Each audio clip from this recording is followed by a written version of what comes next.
Perfect. I don't know if anyone else was here last week, but I talked about being really bad at going to my stand-up class. And that's good, but I show up here on time. It's kind of weird. So my homework assignment was to write some one-liners. I always hate people that just like sit out here with a notebook and like read shit. But that's me right now. I'm doing my homework. So I heard the odds are like out of 30, 3 are going to be funny. So I wrote 26. So we'll see what happens. Getting into a lot of Mitch Hedberg too. He's my inspiration right now. I fucking love Mitch Hedberg. You should clap for him right now. Can you do that? Yeah.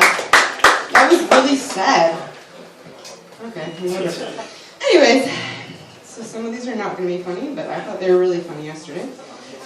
I remember when Facebook was literally the act of punching a book into the nerdy kid's face when he was reading on the bus. Not you guys, but I witnessed a lot of Facebooking.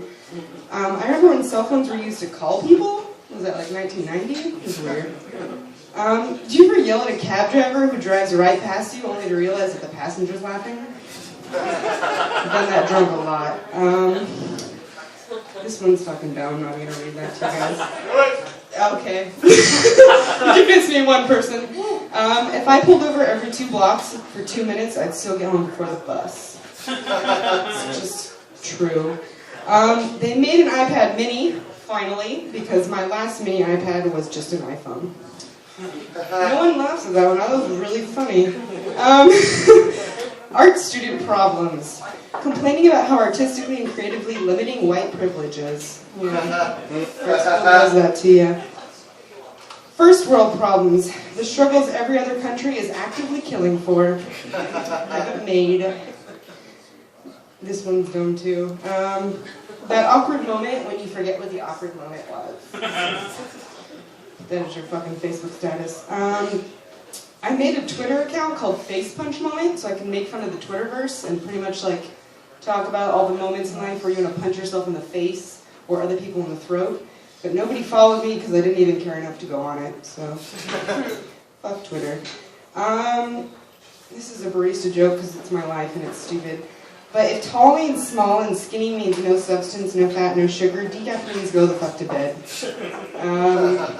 People come in, they're like, can I get a tall, skinny, not fat, sugar-free, decaf latte? I'm like, so a bucket of cancer? Cool.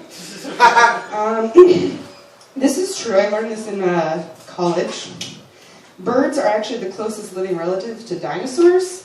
You think it'd be like, reptiles, but it's actually birds, which actually makes a lot of sense. I lived on a farm, and chickens are fucking velociraptors with feathers. Like, they are cruel, disgusting creatures. You know why everything tastes like chicken? It's our fuck you to the dinosaurs. Check. Alright, Adam was Eve's Eve. Think about that. The rough draft before the final copy, because everybody loves boobies. Did you know in the womb that everyone actually starts as a woman? That's why men have nipples. They're just failed attempts at boobs. You failed. I don't understand why people like pulp-free orange juice. Like, what's wrong with you? You don't like substance? I hate apple juice because there's no pulp in apple juice, so I drink applesauce out of a straw. I actually do that. That's just a fact. I think sluts are colorblind because all our clothes say pink on them. A lot of friends, they're like, oh, that's rude. But still love you. This is super relevant to tonight. I made an OkCupid account because everything is going well in my life. Now I'm kind of afraid of running into these losers in real life and having to explain myself. Like, this is a joke, I was drunk. Don't talk to me. Ever since I got into online dating, I'm terrified of opening up a text message with no subject because I think it might be a dick pic. I deleted my OkCupid account because all the ones I stalk never reply, and all the ones that message me I just laugh at. Because I'm rude. It's really mean, but it's true. I used to have a thing for guys in bands, and then I quickly realized they're all just a bunch of 16-year-old girls dating themselves. And each other. These are all, I wrote them tonight, so we'll see what happens. I walked past a guy jogging on my way here, and we were both breathing just as heavily. I was like, oh man. Every day I think about joining the gym, and then I just convinced myself that running after the bus 2 times a week is just as good. Yeah.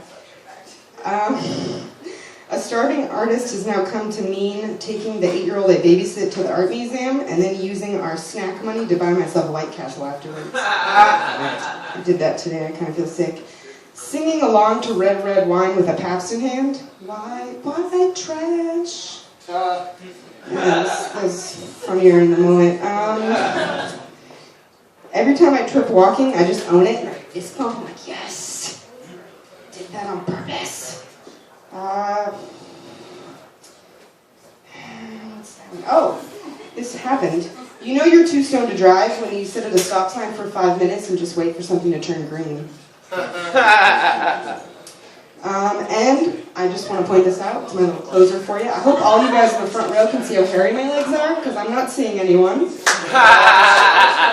not an invitation, it's just a fact. My name's Amanda Deal.